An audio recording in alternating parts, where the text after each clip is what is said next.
ಕೇಳ್ರಿ ಅದು ಇದು ಲೇಬರ್ ಇತ್ತು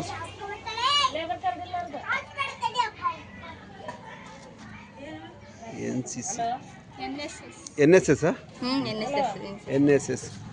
ಏನಮ್ಮ ಹೆಸರು ನಿಮ್ಮದು? ನಮ್ಮ ಹೆಸರು ಅಮೂಲ್ಯ ಅಂತ. ಯಾವ ಕಾಲೇಜಿಂದ ಬಂದಿರಾ? SAM ಕಾಲೇಜ್ ಕಡೆ. HM ಕಾಲೇಜಿಂದ. NSS NSS ಕಡೆಯಿಂದ ನಮ್ಮ ಕಾಲೇಜ್ ಕಡೆಯಿಂದ ಫ್ರೀ ಆಗಿ ಲೇಬರ್ ಕಾರ್ಡ್ ಕೊಡ್ತಿದ್ದಾರೆ. ಅದಕ್ಕೆ ಈ ಗ್ರಾಮಸ್ಥರಿಗೆ ಲೇಬರ್ ಕಾರ್ಡ್ ಕೊಡಿಸ್ಬೇಕಂತ ಅನ್ಕೊಂಡಿದ್ವಿ. ಅದಕ್ಕೆ ಸರ್ವೆ ಮಾಡಕ್ ಬಂದಿದ್ದೀವಿ. ಸರ್ವೆ ಮಾಡಕ್ಕೆ ಬಂದಿದ್ದೀರಾ? ಏನೇನು ಕೊಡ್ತೀರಾ? ಲೇಬರ್ ಕಾರ್ಡ್ ಕೊಡ್ತೀವಿ. ಲೇಬರ್ ಕಾರ್ಡ್ ಫ್ರೀಯಾಗಿ ಮಾಡಿಕೊಡ್ತಿದ್ದೀರಾ ಗ್ರಾಮಸ್ಥರಿಗೆ? ಎಲ್ಲರಿಗೂ ಹೆಲ್ಪ್ ಆಗಲಿ ಅಂತ ಗ್ರಾಮಸ್ಥ ಕೂಲಿ ಕೆಲಸ ಮಾಡೋರಿಗೆ ಹೆಲ್ಪ್ ಆಗಲಿ ಅಂತ.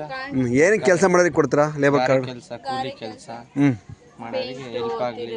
ಟೈಲರಿಂಗ್ ಮಾಡೋರಿಗೆ ಎಲ್ಲರಿಗೂ ಕೊಡಿಸ್ತೀವಿ. ಅವ್ರ ಕಾಂಟ್ಯಾಕ್ಟ್ ನಂಬರ್ ತಗೊಂಡು ಆ ಸರ್ಗಳು ಫೋನ್ ಮಾಡಿ ಅವ್ರ ಸ್ಕೂಲ್ ಹತ್ರ ಕಳ್ಸ್ಕೊಂಡು ಅವ್ರಿಗೆ ಲೇಬರ್ ಕಾರ್ಡ್ ಕೊಡ್ತೀವಿ. ನೋಡಿ, ಗುಡ್ಡದಂಗನಹಳ್ಳಿ ಗ್ರಾಮಸ್ಥರೇ, ಚಿತ್ರದುರ್ಗ ಜಿಲ್ಲೆ ಚಿತ್ರದುರ್ಗ ತಾಲೂಕು ಗುಡ್ಡದಂಗನಹಳ್ಳಿ ಗ್ರಾಮದಲ್ಲಿ NSS ಅಲ್ಲ, NSS ಒಂದು ಸಂಸ್ಥೆ ಕಡೆಯಿಂದ ಇವತ್ತು ಗುಡ್ಡದಂಗನಹಳ್ಳಿ ಗ್ರಾಮದಲ್ಲಿ ಬಂದಿದ್ದಾರೆ, ಸರ್ವೆ ಮಾಡ್ತಾಯಿದ್ದಾರೆ. ಉಚಿತವಾಗಿ ಕಾರ್ಡ್ ಕೊಡ್ತಾಯಿದ್ದಾರೆ ನಿಮಗೆ. ಅಂದರೆ ಲೇಬರ್ ಕಾರ್ಡು, ಗಾರೆ ಕೆಲಸ ಮಾಡೋರಿಗೆ, ಕೂಲಿ ಕೆಲಸ ಮಾಡೋರಿಗೆ ಕೊಡ್ತಾಯಿದ್ದಾರೆ. ಫ್ರೀಯಾಗಿ ನೀವು ಮಾಡಿಸ್ಕೊಬೋದು. ಯಾರಾದರೂ ನೀವು ಮನೆಯಲ್ಲಿ ಇಲ್ಲ ಅಂದರೆ ನೀವು ಸ್ಕೂಲ್ ಹತ್ರ ಹೋಗಿ ಅವ್ರನ್ನ ಎಷ್ಟು ದಿನ ಇರ್ತೀರಮ್ಮ ನೀವು ಸ್ಕೂಲಲ್ಲಿ? ಇವತ್ತು ಲಾಸ್ಟ್ ಸರ್ವೆ ಲಾಸ್ಟ್ ಇವತ್ತು. ಇನ್ನೂ ಎಷ್ಟು ದಿನ ಇರುತ್ತೆ ಕಾರ್ಯಕ್ರಮ ಅಲ್ಲಿ ನಿಮ್ಮ ಸ್ಕೂಲಲ್ಲಿ? 2 days ಇರುತ್ತಾ? ಓಕೆ. ನೀವು ಗೌರ್ಮೆಂಟ್ ಸ್ಕೂಲ್ ಇದೆಯಲ್ಲ, ಮಿಡ್ಲ್ ಸ್ಕೂಲು, ಅಲ್ಲಿ ಹೋಗಿ ನೀವು ಭೇಟಿ ಮಾಡ್ಬೋದು. ಇವರು ಅಲ್ಲಿ ಸಿಗ್ತಾರೆ.